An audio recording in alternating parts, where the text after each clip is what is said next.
Je suis devenue une proche de cœur, j'aime mieux ça que proche aidante.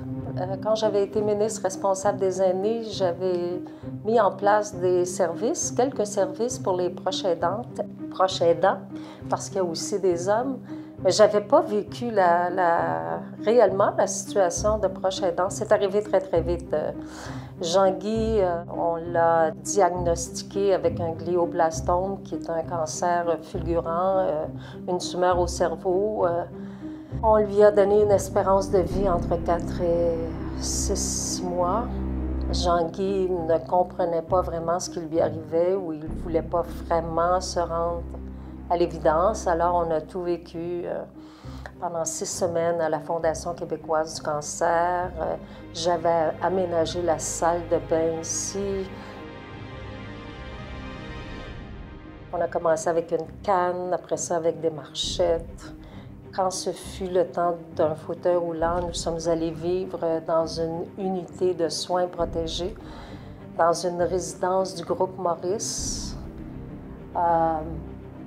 pour retourner à l'hôpital. On a vécu à peu près 4, 5, 6 jours, 6 au moins à l'hôpital, puis on a terminé dans une maison de soins palliatifs. Il est mort dans mes bras. C'est le plus beau voyage que j'ai fait dans ma vie. C'est plus beau que la Grèce, c'est plus beau que l'Italie, c'est plus beau que la France, c'est plus beau que la Thaïlande. Être capable d'accompagner la personne que tu aimes au-delà de son enveloppe corporelle, au-delà de tout, c'est comme un voyage dans l'espace. C'est vraiment ça, un voyage dans l'espace. L'espace-temps n'existe plus. Tu es totalement en intimité et en symbiose avec cette personne-là. J'ai été atteinte autant que mon mari par le cancer parce que les proches vivent la maladie. On ne vit pas la maladie dans notre corps, mais on vit la maladie dans notre âme et on vit la maladie dans notre cœur.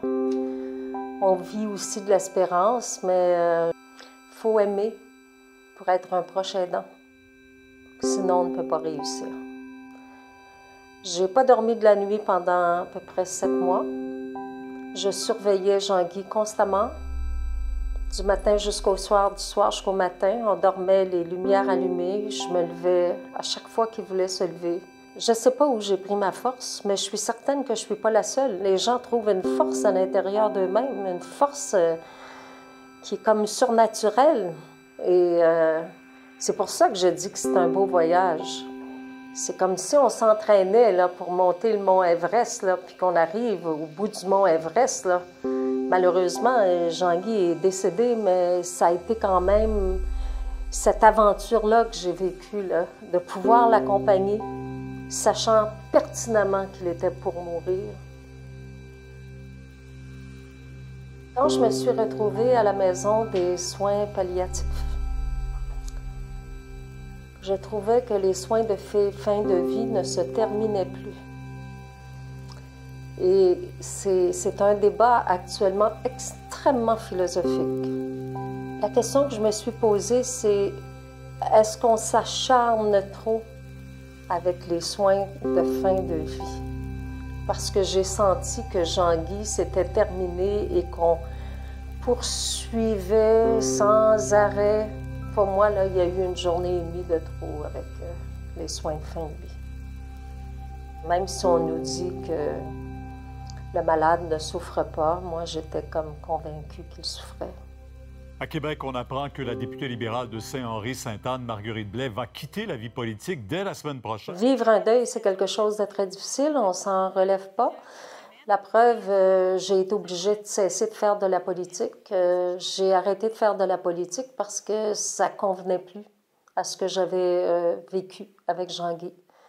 Il y a des gens qui m'ont dit, ben c'est ça. Moi, quand on perd quelqu'un, on continue de travailler, la vie continue, oui. Mais moi, j'étais plus capable d'aller vivre à l'Assemblée nationale de la même façon. J'avais besoin de revivre autrement. Pour ne pas moi-même tomber malade. Mon message, c'est que oui, il y a des deuils, mais oui, on est capable de surmonter et de revivre les choses différemment. J'ai beaucoup pleuré, je pleure encore beaucoup, c'est tout à fait normal. Quand on perd quelqu'un dans la vie, que la personne soit atteinte de cancer ou qu'elle soit atteinte de maladie d'Alzheimer ou de Parkinson ou un accident d'auto ou quoi que ce soit, on a toujours de la peine. Mais il faut apprendre, si on veut poursuivre notre vie, à se redéfinir et c'est ce que je suis en train de faire.